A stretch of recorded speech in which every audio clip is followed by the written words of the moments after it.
Ma'am, you now officially owe me $350 in unpaid rent for squatting in my garage. That's what I told the neighborhood busybody, Denise, the one who had spent 8 years tormenting our entire community. The expression on her face was priceless. She went from smug and superior to stunned and silent in less than 2 seconds. This woman thought she could slide her BMW into my garage whenever she pleased, pass out bogus fines like candy on Halloween, and treat me like I was her personal servant. What she didn't realize was that her entitled behavior had actually turned her into my tenant under state law. So tell me, what's the pettiest thing an HOA has ever done to you? Drop your stories in the comments and let me know where you're watching from. By day 5, Denise was begging to pay rent just to reclaim her car. Let me show you exactly how her arrogance became her undoing. My name's Ryan, and 3 months ago, I was just a 34-year-old IT contractor trying to rebuild after a rough divorce. My grandmother had left me her modest house in Maple Ridge, a 1960s ranch with white shutters and a detached single-car garage that smelled like motor oil and forgotten memories. The scent hit me every time I lifted that door. The WD-40 mingled with dusty Christmas boxes and the faint ghost of my grandfather's old woodworking projects. I'd moved in to heal, emotionally drained, stretched thin financially, and desperate for peace. The house was ideal, except for one thing: the HOA. Enter Denise Crawford, 52 years old, 8 years as the HOA board treasurer, and the type of woman who wielded a clipboard like it was a deadly weapon. She drove a spotless white BMW X5, lived in the largest house on the block, and had a helmet-stiff bob haircut that never shifted, not even in hurricane winds. I swear her hair must have been designed by an engineer. But here's what made Denise truly dangerous. She didn't just enforce HOA rules, she exploited them. And her targets were predictable: single parents, elderly folks living off fixed incomes, the young Latino family whose kids played too loudly. Anyone who didn't fit Denise's vision of suburban perfection was fair game. My first real encounter with her happened just 3 days after I'd moved in. I was working from home, deep into debugging a client's network mess, when I heard the purr of her BMW in my driveway. I figured maybe she was being neighborly, coming by with a welcome basket or something. But when I stepped outside, her BMW was sitting in my garage. Not near it, not beside it, but inside. She was standing there in designer jeans and a spotless white blouse, clutching her clipboard and glaring at me like I was the intruder. "Excuse me," I said, trying to stay polite because I was new and wanted to avoid conflict. "That's my garage." She glanced up from her clipboard, her perfume overwhelming from 10 feet away, and casually replied, "Emergency HOA meeting. Your driveway was closest." The audacity nearly knocked me flat. I explained I needed my tools for a job and asked her to move, but her heels clicked across the concrete as she brushed past me, completely ignoring my request. "I'll move it when I feel like it," she tossed over her shoulder. "You should try being more community-minded." And just like that, she was gone, leaving her BMW parked in my garage like it was her own. 6 hours, 6 whole hours that car sat there, keeping me from my camping gear, my toolbox, and everything else. I had to cancel a client appointment because I couldn't access my equipment. When Denise finally came back, she offered no apology, no acknowledgement, nothing. She acted like she was doing me a favor by leaving. That night, standing in my grandmother's kitchen and staring at her photo on the windowsill, I felt like I was failing her memory. She'd been a fighter, the type of woman who once forced the city council to install streetlights on our block. What would she think, seeing her grandson pushed around by some HOA tyrant with a superiority complex? The crunch of gravel under Denise's tires and the lingering sweetness of her perfume in my garage told me one thing clearly. This wasn't over. Denise had declared war, and she had no idea she'd chosen the wrong person to mess with. The next morning, I woke to 3 bright yellow violation slips taped to my front door like a suburban scarlet letter. My coffee was still brewing as I peeled them off. The dew had smudged the ink a little, but not enough to hide what Denise had pulled. Violation 1. Unapproved mailbox color. Apparently my grandmother's black mailbox clashed with some obscure rule about earth tone coordination with neighborhood aesthetics. $50 fine. Violation 2. Excessive window coverings. My bedroom blinds allegedly failed community visibility standards. Another 50. Violation 3. Improper trash bin placement. My garbage can supposedly sat 4 inches too close to the curb. You guessed it, 50 more. Each notice carried a crisp 10-day correction window and a handwritten line in Denise's flawless script. Welcome to the neighborhood. We maintain standards here, punctuated with a passive-aggressive smiley face that sent my blood pressure spiking. Here's the thing about payback. It tastes best with thorough paperwork. Rather than storm over like she probably expected, I opened my laptop and started digging. The mechanical clack of keys at 7 a.m. probably annoyed the neighbors, but I had a mission. First discovery, Denise had filed all 3 citations the same day as the garage stunt. Not suspicious at all, right? Second discovery, according to the HOA management portal, board members needed a majority vote to issue violations. Denise's fines? Filed solo. No board approval anywhere.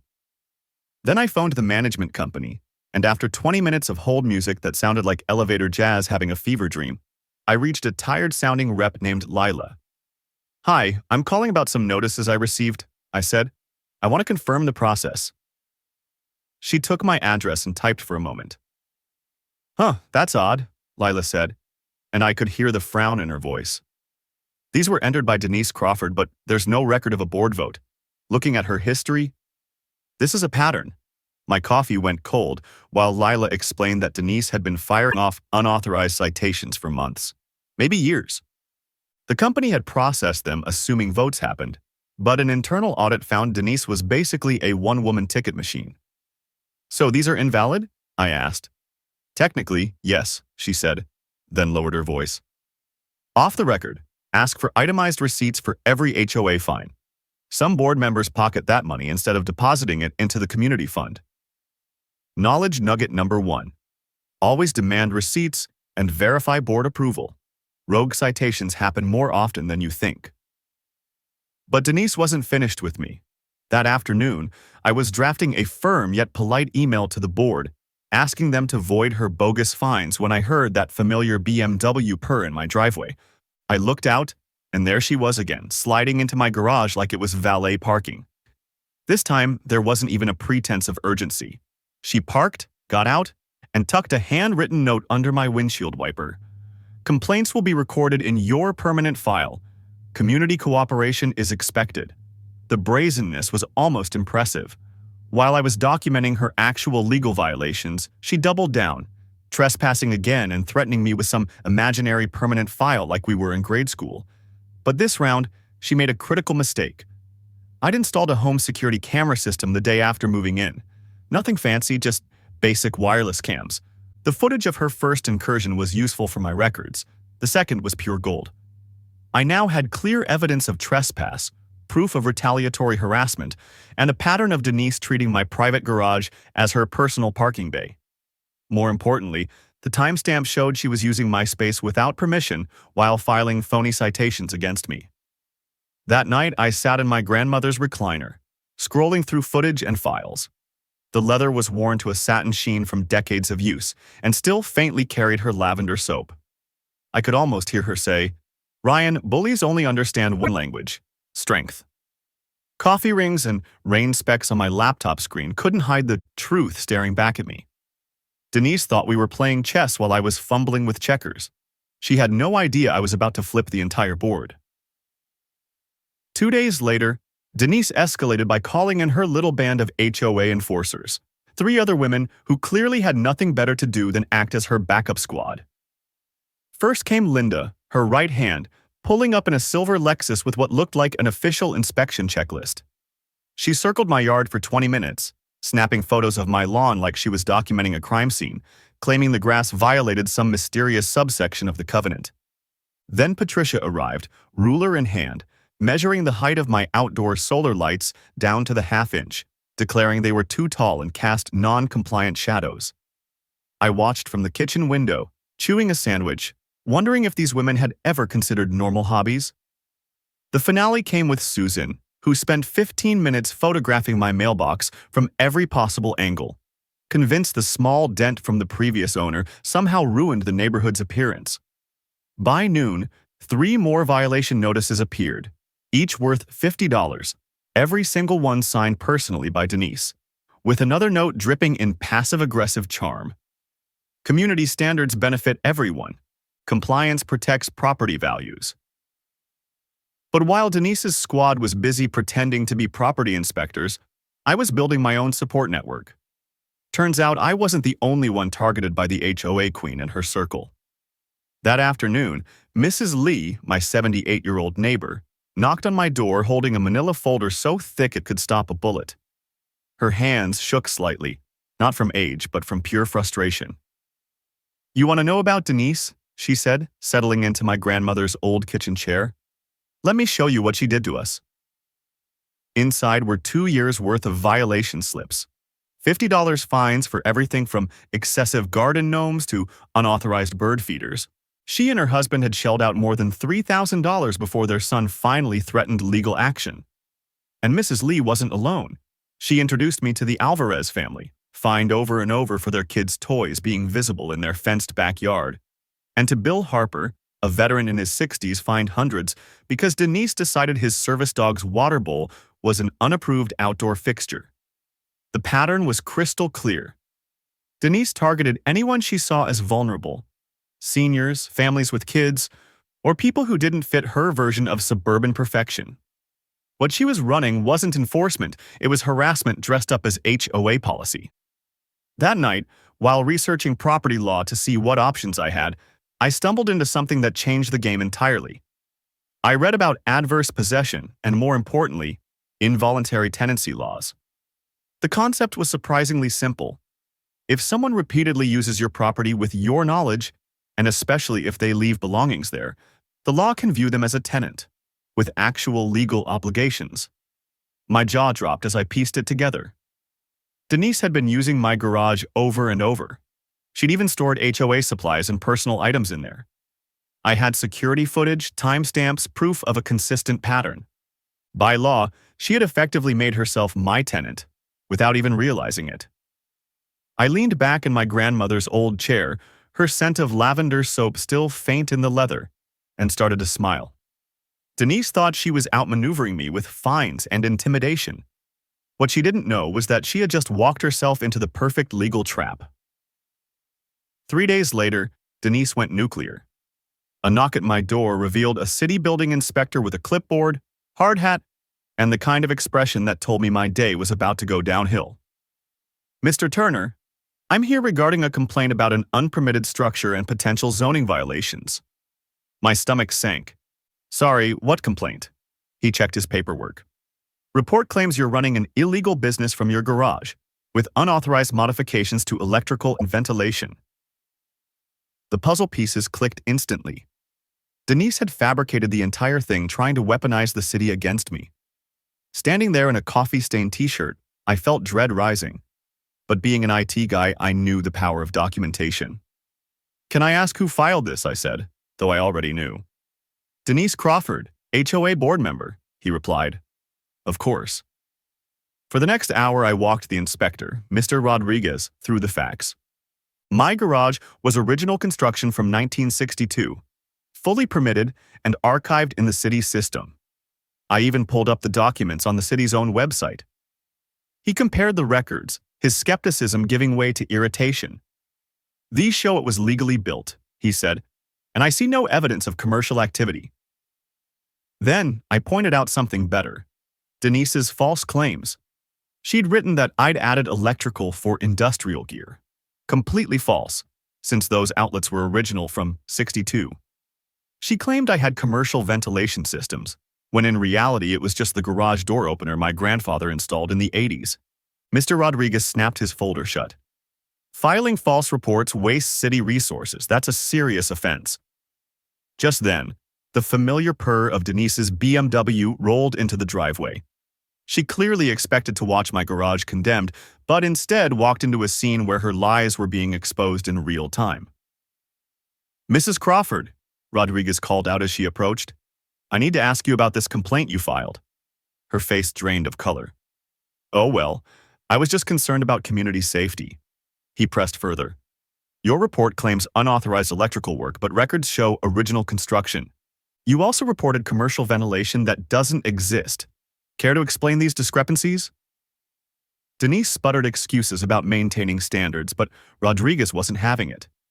He reminded her that false reporting could lead to penalties. Watching her squirm under official scrutiny was like watching a vampire in sunlight.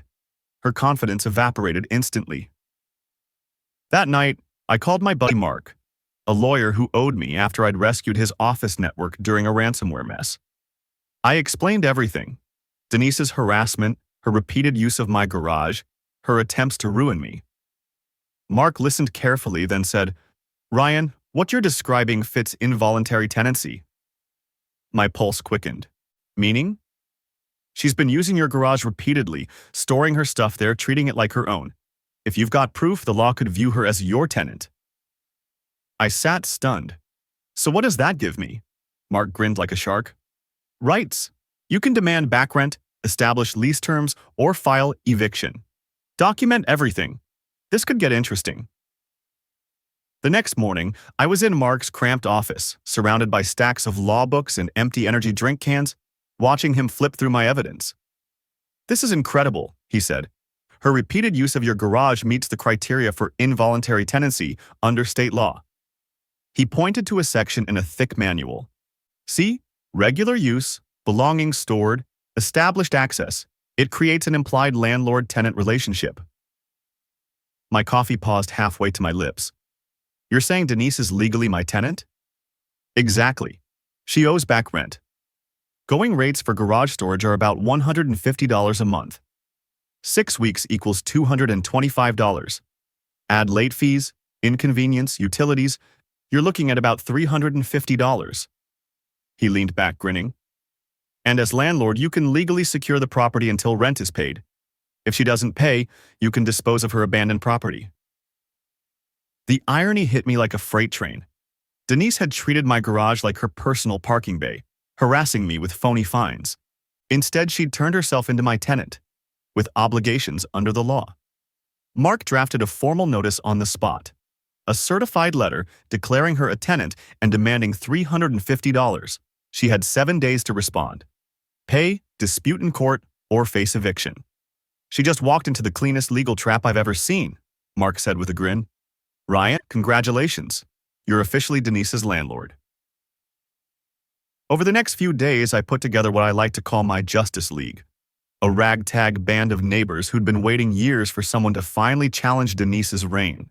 First to join was Mrs. Lee, who showed up with her bulging manila folder and the determined sparkle of someone who'd been wronged one too many times. "I've been keeping records for 2 years, she said, sliding into my kitchen chair. "She fined me for rose bushes, bird feeders, even my grandson's bicycle. Time to use this." Her documentation was gold. Photos, timestamps, even recordings of Denise's rants. Next came the Alvarezes, Maria, Carlos, and their 8-year-old twins. They'd been fined endlessly for backyard toys. Carlos, who worked in construction, scanned Mark's legal paperwork with a grin. "This is genius. She's acted like she owns our yards. Time she learned who actually does." Maria added her own evidence. "She fined us $200 because Elena drew hopscotch squares in chalk." Then came Bill Harper, the veteran, whose service dog's water bowl had cost him multiple fines. He studied the papers with military calm. "Son," he said, "this is beautiful. You're beating her with her own weapons." Mark broke it down for all of us one evening in my living room. "This isn't some loophole, it's established law. She created a landlord-tenant relationship by her own actions." He drew diagrams on a whiteboard. Step 1, serve the certified notice. Step 2, wait for her reaction. Step 3, document everything afterward. That's where my IT background came in handy. I upgraded my cameras, added audio recording, and set up automatic cloud backups. Every word, every action would be logged. Knowledge nugget number 3. When dealing with property disputes, thorough documentation always wins. Courts love timestamps, video evidence, and certified mail receipts. Mrs. Lee suggested we coordinate. If she retaliates, she won't just come after Ryan. She'll go after all of us. So we built a neighborhood defense system, Group texts, shared photo folders, coordinated documentation. Anytime Denise made a move, someone was ready to capture it. Carlos researched rental rates to back up our demand. Local garages went for $140 to $160 a month, which made our $350 figure airtight. Bill investigated Denise's own property and discovered 4 violations she'd never cited herself for: an unapproved shed, oversized lighting, and even a non-compliant mailbox. Meanwhile, Mark coached me on staying calm. "She's going to escalate, Ryan. Don't lose your temper. The crazier she acts, the stronger your case." Mrs. Lee smiled, patting my hand. Bullies like Denise forget that actions have consequences. It's time she learned. On Tuesday morning, the certified letter was delivered at 9:47 a.m. I didn't need to see it myself. 3 neighbors texted me the exact time Denise started screaming in her driveway.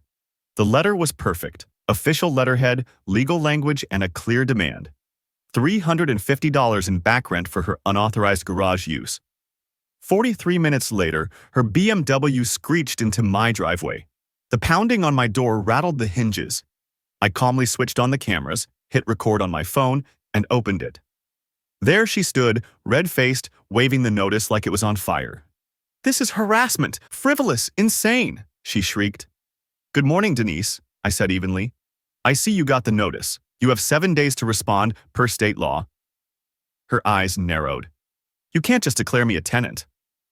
I pulled up the footage on my phone, showing her 23 separate entries into my garage.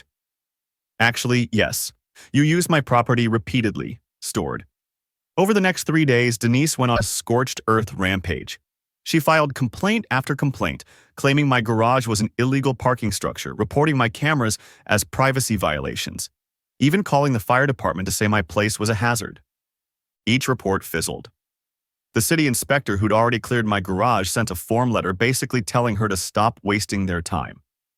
The fire department found nothing wrong, except that Denise's own storage violated fire codes. But she didn't stop there. She started targeting my allies. Mrs. Lee received fresh notices about her excessive garden decorations. The Alvarezes were cited for unauthorized backyard play equipment. Bill was threatened with fines again, this time for his service dog's water bowl. The beauty was, we were ready. Our neighborhood defense system lit up each time she moved. Carlos texted a photo of Denise measuring his kid's playset with a ruler at 6 in the morning. Mrs. Lee recorded her screaming at rose bushes as if they'd broken the law.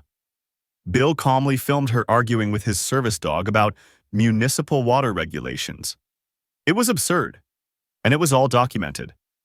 Meanwhile, word spread like wildfire. Neighbors who'd stayed quiet for years started sharing their own horror stories. Denise's campaign of intimidation backfired spectacularly. By Thursday, she'd turned herself from feared enforcer into the community's common enemy. Even her usual allies were stepping back, embarrassed by her spiraling behavior. But Denise wasn't done digging. She called state housing authorities and filed a false report claiming I was operating an illegal rental business. When an inspector showed up, clipboard in hand, Denise thought she had me cornered.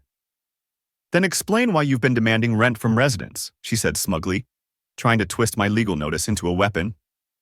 I kept calm. "This is a single-family home. I live here alone. But under state landlord-tenant law, her repeated unauthorized use of my garage created an involuntary tenancy." I showed the inspector the evidence: security footage, timestamps, photos of her belongings stored in my garage, the certified notice. The inspector studied it carefully, then turned to Denise. "Ma'am, did you file a false report about illegal rentals?"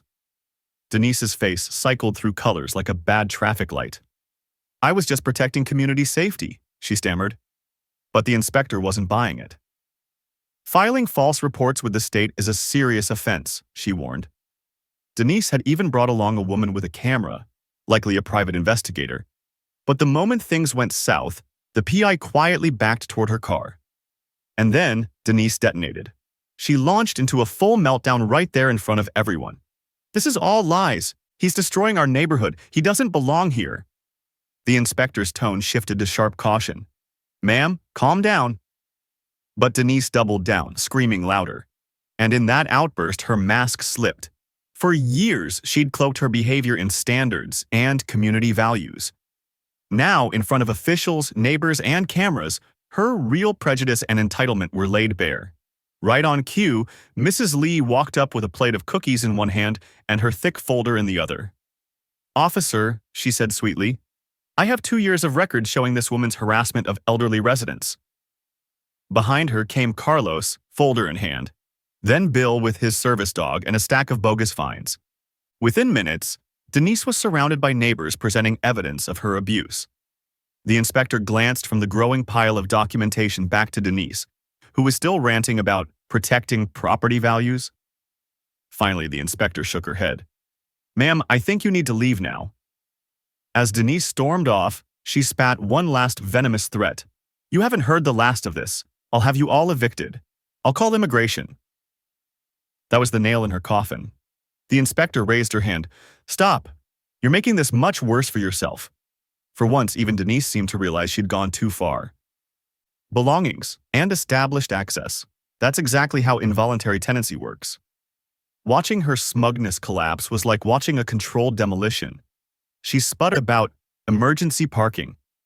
I replied, 23 times in 6 weeks isn't an emergency, Denise. That's regular use." Her voice went shrill enough to scare dogs. "I'll sue you. I'll have you arrested. I'll get you Sunday night arrived like the final toll of a gavel." Denise had just 12 hours left to respond to my legal notice, and instead of paying or negotiating, she went all in, calling an emergency HOA board meeting to save the community. The center was packed like a concert. More than 40 residents filled every chair, with people standing along the walls. A local reporter hovered in the back, camera ready, after word spread about Denise's meltdown with the state inspector. This was the showdown everyone had been waiting for. At the head table sat Denise and the 3 remaining board members. Her hair, once flawless, showed cracks from stress, and her trademark smile had been replaced with a tight grimace of someone about to face execution. "This emergency session," Denise declared, her voice echoing with forced authority, "has been called to address disruptive and litigious behavior that threatens our community." She gestured dramatically at me. "Ryan Turner has harassed board members, filed frivolous claims, and tried to extort money from longtime residents." A murmur rippled through the crowd. Denise was clinging to her usual tactic: frame herself as the protector, everyone else as outsiders. But she'd miscalculated, badly. She didn't know about the evidence network we'd built. I stood, with Mark beside me carrying a briefcase full of documentation. "May I respond?" I asked. Denise sneered. "This is a closed board meeting. Residents can observe but not participate." One of the board members, Patricia Martinez, cut her off. "Actually, any resident has the right to speak at emergency sessions. It's in our bylaws." Denise flushed bright red, but couldn't argue against her own rules. "Fine, but keep it brief." I walked to the front, every eye on me. "Thank you," I began, then pulled out my phone. "I'd like to start by playing audio from Friday's incident with the housing inspector." The room fell silent. From the speaker came Denise's shrill voice. "I will not calm down. He's destroying our neighborhood. He doesn't belong here." Then came the crystal-clear threat about immigration. The entire room recoiled. Denise shot up from her chair. "That's out of context," she shouted. I kept calm. "From me? Or from demanding rent for your unauthorized use of my garage?" I pulled out Mark's legal notice. "Denise Crawford used my garage without permission 23 documented times in 6 weeks. She stored personal and HOA items there. Under state law, that creates an involuntary tenancy." The room buzzed. Then Mrs. Lee stood, holding her infamous folder. "I have 2 years of documentation," she said sweetly. "Fines for rose gardens, bird feeders, even cultural holiday decorations." Patricia Martinez motioned for her to speak. One by one, neighbors came forward. Carlos stood. "She fined us $200 because my daughter drew hopscotch squares." Bill raised his voice from the back. "She fined me because my service dog's water bowl was unapproved." Soon, the room was a chorus of voices. Years of frustration poured out, residents standing one after another, each with their own Denise horror story. "Desperate!" Denise shouted over the crowd. "This is character assassination. I've served this community faithfully for 8 years. That's when the reporter spoke up. Mrs. Crawford, do you have a comment about the false reports you filed with city and state officials? Flashbulbs lit the room. The noise swelled. Board member David Kim raised his hand. Given tonight's evidence, I move to suspend Denise Crawford from the HOA board pending full investigation. Seconded, said Martinez. The vote was immediate. 3 hands up. Denise is the only one down. She froze, surrounded by the wreckage of her empire, like a dictator realizing the revolution had won. This isn't over, she whispered, but her voice had no weight anymore. She gathered her things, heels clicking loudly on the floor. As she passed, Mark leaned over and delivered the mic drop line. Mrs. Crawford, you have until midnight to pay the $350 in back rent. Otherwise, eviction proceedings begin first thing Monday. The silence that followed was deafening as Pine Ridge's 8-year tyrant walked out, dethroned. Thrown out. I gestured calmly to the cameras. Feel free to call the police. I'm sure they'll love watching the footage of your repeated trespassing. And that's when she made her biggest mistake. Instead of retreating, she escalated, on record. You don't know who you're messing with. I have connections. I'll make your life hell. I'll have inspectors here every week. I smiled, holding up my phone. It's all being recorded, Denise. Please, continue. Realization washed over her face. She'd just handed me gold-plated evidence. For once, she had no words. At 11:47 p.m. that Sunday, just 13 minutes before my deadline, Denise's BMW purred into my driveway one final time. But this wasn't the confident tyrant who had once treated my garage like her personal kingdom. This was a broken woman clutching an envelope as if it weighed 1,000 pounds. Through my cameras, I watched her step slowly up the walkway, her posture slumped, eyes red-rimmed. The knock at my door was soft, almost apologetic. When I opened it, she stood trembling, holding out the envelope.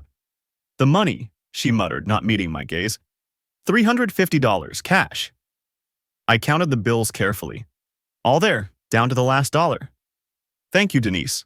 This settles your back rent. She gave a stiff nod and turned to leave. For a moment I thought she might apologize, maybe even acknowledge the chaos she had caused. Instead, she said flatly, "You won't be seeing me again. I'm moving to Florida next month." And with that, she vanished into the night, leaving Pine Ridge behind. The neighborhood felt like it was waking up from a bad dream. Within 48 hours, the HOA board ordered a full audit of fines collected over the past 2 years. The truth was staggering. Denise had pocketed more than $4,000 in bogus citations that should have gone into the community fund. The management company immediately refunded every resident she'd fleeced. Mrs. Lee got back her $3,000. The Alvarezes received their $200. Bill was reimbursed for his dog-related fines. Even I got back the $150 she had tried to squeeze out of me with her fake citations. But the real victory wasn't the money. It was the transformation. Neighbors began speaking to one another again. Kids played in their yards without fear of citations. Mrs. Lee's gnomes proudly reclaimed their posts in her garden. A new HOA board, led by Patricia Martinez, introduced what we all called the Denise Protocols: transparency requirements, mandatory votes for all citations, and even a community ombudsman to prevent future abuse. They added a suggestion box at the community center so residents could safely report harassment. 3 weeks later, Mrs. Lee knocked on my garage door. My garage, finally, and entirely mine, holding a plate of homemade cookies that smelled like heaven. "Ryan," she said with a smile, "we're organizing a block party Saturday. Will you help?" That block party became the first annual Maple Ridge Festival. 50 families came. Carlos cooked his legendary barbacoa. Bill's service dog got endless belly rubs. Even the reporter returned to write a follow-up about our neighborhood healing. We raised enough money to build a playground where Denise's obsession with aesthetic standards once silenced children's laughter. The sound of kids playing there every afternoon became our community's new anthem. 6 months later, I got a call from a lawyer in Tampa. Apparently, Denise had tried her old tricks in a new Florida community, this time targeting an elderly Cuban family with bogus fines. But her victims had found my story online. they'd use the same strategy, turning her into their tenant, without her realizing it. The lawyer chuckled. She's been their tenant for 2 months now, and doesn't even know it yet. Some people never change. As for me, I launched a small consulting business helping other communities fight HOA abuse. Turns out there are Denises everywhere, and most folks don't know their rights. My website, fightyourhoa.com, quickly drew thousands of visits from desperate homeowners looking for hope. Knowledge nugget number 4. Community bullies thrive on isolation and ignorance, but when neighbors unite and know their rights, even the most entrenched tyrants can fall. Every morning, I still drink coffee in my grandmother's kitchen, her photo watching over me. I'm no longer failing her memory, I'm honoring it. She'd be proud her grandson stood up to the system, fought City Hall, or in this case, HOA hell, and won. The garage still smells like motor oil and old dreams, but now it carries the scent of victory too. Denise's BMW is long gone, but the legal precedent remains. Park in someone's garage long enough and you just might become their tenant. So tell me, what's the pettiest thing an HOA has ever done to you? Drop your story in the comments. I read every one. And sometimes they even become case studies from my consulting work. And hey, if you enjoyed seeing Denise finally get what she deserved, hit that subscribe button and ring the bell. Next week, I'll tell you about the Walmart manager who thought he could rewrite company policy, or the Karen who tried to return a turkey skeleton on Black Friday. Trust me, you won't want to miss it.